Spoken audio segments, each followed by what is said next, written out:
Sabi nga nila, isa sa pinakamasarap na pakiramdam sa mundo ay ang ma-inlove sa tao na nakatadhana sa ating buhay. Pero paano kung ang taong nakatadhana sa atin ay nasa kabilang mundo o sa kabilang panahon pala? Tulad ng storya na ikukwento at ipapaliwanag ko sa inyo, na tungkol sa dalawang tao na nagawang mag-ibigan kahit nasa magkabilang panahon sila. Pero bago po muna namin simulan ng kwento, ay pasuyo po na pa-like or follow para updated kayo sa mga contents namin. Magsisimula ang istorya sa year 1999 at makikilala natin ang simpleng babae na si Janice, na nagsisimula ng umalis sa isang bahay na nakatayo malapit sa dagat na kung tawagin ay Ilmare. Malalaman natin dito na siya ngayon ay lilipat na sa isang apartment sa syudad. Dito, makikita natin na nag-iwan siya ng sulat sa mailbox upang mabasa ng susunod na magiging tenant sa bahay na ito. Kung saan, nakasaad sa liham na nakikiusap siya na kung sakali man na may bagong darating na sulat ay paki-forward ito sa bagong address ni Janice. Kinabukasan, nasa bago na siyang apartment sa syudad. Makikita natin na excited na siyang pumasok sa kanyang trabaho bilang voice actress sa isang radio station. Madalas din siyang bumisita sa mailbox sa Ilmare upang i-check kung may bago ng tenant at kung may dumating ng sulat. Ngunit hanggang ngayon ay wala pa ding nakatira dito at wala pa din pagbabago sa mailbox. Samantala, talon muna tayo sa year 1997 kung saan ang isang binatang architecture student na nagngangalang Simon ang bagong lipat naman sa bahay na malapit sa dagat. Masasaksihan natin dito na siya pala ang unang nagpangalan ng Ilmare sa bahay na ito. Habang siya ay naglilipat ay napansin niya ang isang sulat sa loob ng mailbox na nakadate sa year 1999 mula kay Janice at nagsasabi na siya ang dating tenant sa Ilmare at nakikiusap na i-forward sa bago niyang address kung may darating na sulat sa mailbox. Nagtaka si Simon dito dahil siya ang kauna-unahang nakatira sa bahay na ito at ang Ilmare ay tinayo para kay Simon ng kanyang ama na tanyag na arkitekto sa Korea at nakakapagtaka na nakadate ang sulat sa year 1999 samantalang 1997 pa lang. Tinabi muna ito ni Simon at inisip niya na baka typographic error lang ang sulat at nagpatuloy sa mga gawain niya. Nag-imbestiga pa siya sa lugar kung totoo ba na may dating nanirahan sa Ilmare. Ngunit, kumpirmado na siya talaga ang kauna-unahan dito. Samantala, habang wala siyang magawa sa loob ng bahay, ay sinubukan niya muling basahin ang sulat at na-realize niya na mag-reply dito. Dahil sa pagka-OZ niya, ay naka-computerize at naka-print pa ito.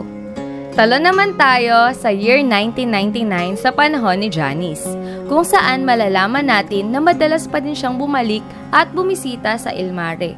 Dahil namimiss niya din ito at nalaman niya na wala pa din nakatira dito.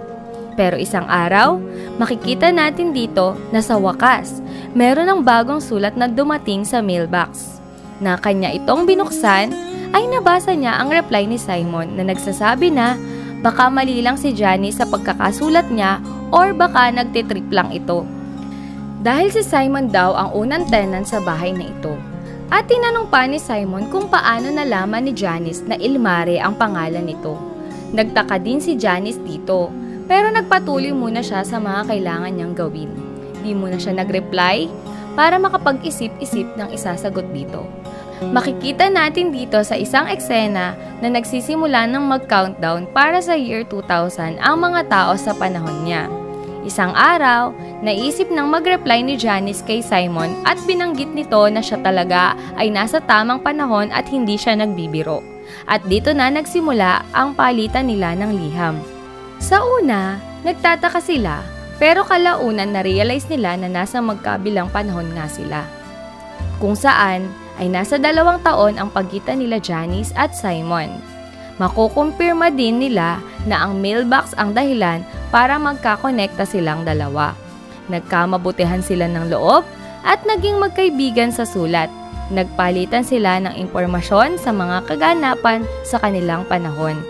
May isang eksena na nabanggit pa si Janice na magkakaroon ng malakas na snow sa January 9, 1998. dahil naisulat niya ito sa kanyang diary.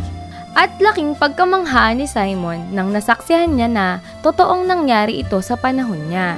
Nadiskubre din nila na pwede ding maglagay ng maliliit na bagay sa mailbox para makarating sa kanya-kanyang panahon, tulad ng headband, notebook, bracelet at iba pa.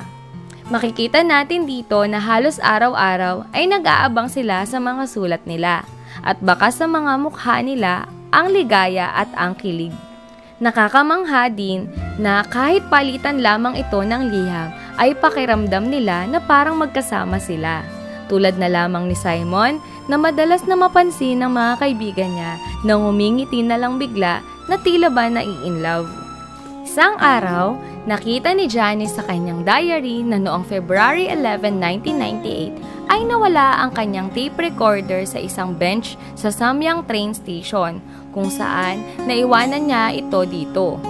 Binanggit niya kay Simon na maaari niya itong puntahan sa panahon na iyon at maaari niya dito ma-meet ng personal si Janice. Kaya dumating ang araw ng February 11 ay pinuntahan ni Simon ang train station, ngunit laki niyang panghinayang dahil di niya naabutan si Janice. Pero kahit papaano, naging masaya pa din siya dito dahil natagpuan niya ang naiwan na tape recorder ni Janice. Pinatugtog niya pa ito at baka sa mukha niya ang kilig. Kinabukasan, binalik ni Simon ang recorder kay Janice sa pamamagitan muli ng mailbox. Samantala, isang nakakalungkot na balita ang natanggap ni Simon na ang kanyang ama ngayon ay nasa hospital at nasa malubhang kalagayan. Kaya, naisip ni Simon na baka meron makitang libro si Janice na matatagpuan ang kanyang ama upang mapakita sa ama ni Simon para mapasaya at mapamangha ito. Kung saan, sa panahon ni Janice ay nagtagpuan niya ang magazine na naka-feature ang ama ni Simon at ang Ilmare. Ngunit, habang nasa kalsada siya para dalhin na sa mailbox ang magazine, ay aksidente siyang nabangga ng isang sasakyan. Dahil dito ay na-hospital siya. At sa kanyang paggaling ay napadala niya na din ang magazine. Ngunit, di umabot sa oras na buhay pa ang ama ni Simon. Binasa ito ni Simon at namangha siya sa mga nakasulat para sa kanyang ama, na naging dahilan upang lalo siyang magpursige sa kanyang pagiging arkitekto.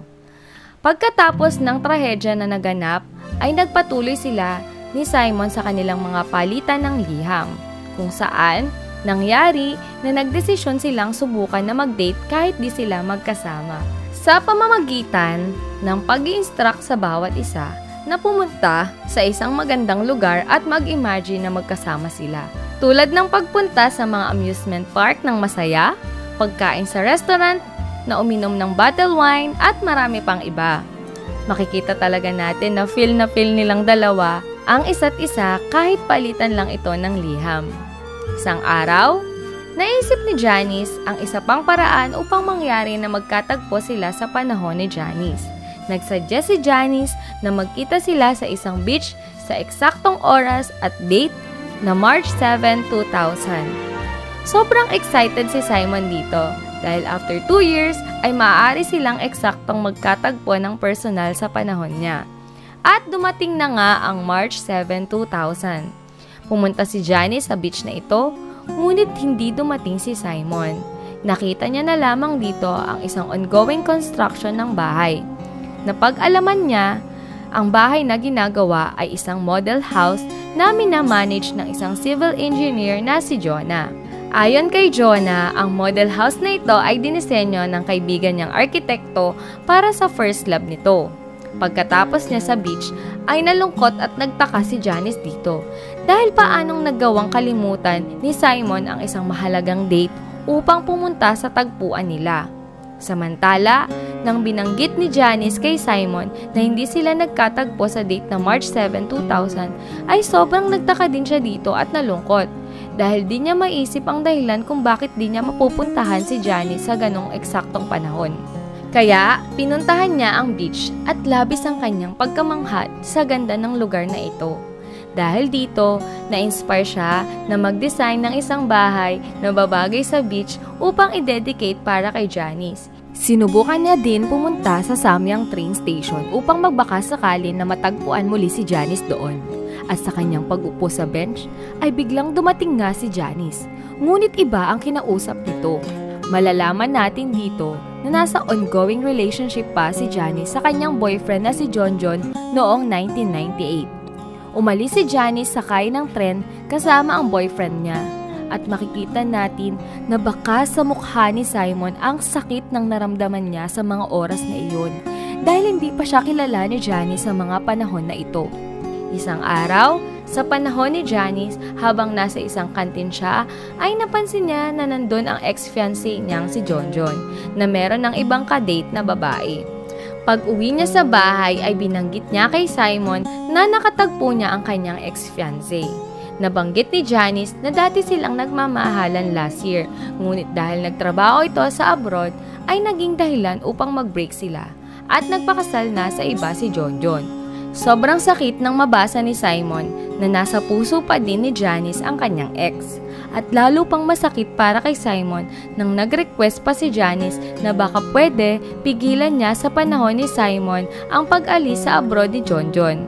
Dahil sa request ni Janice na ito, ay labis niya itong pinakaisip mabuti dahil hindi ito madali at magiging mabigat ito para sa kanyang kalooban.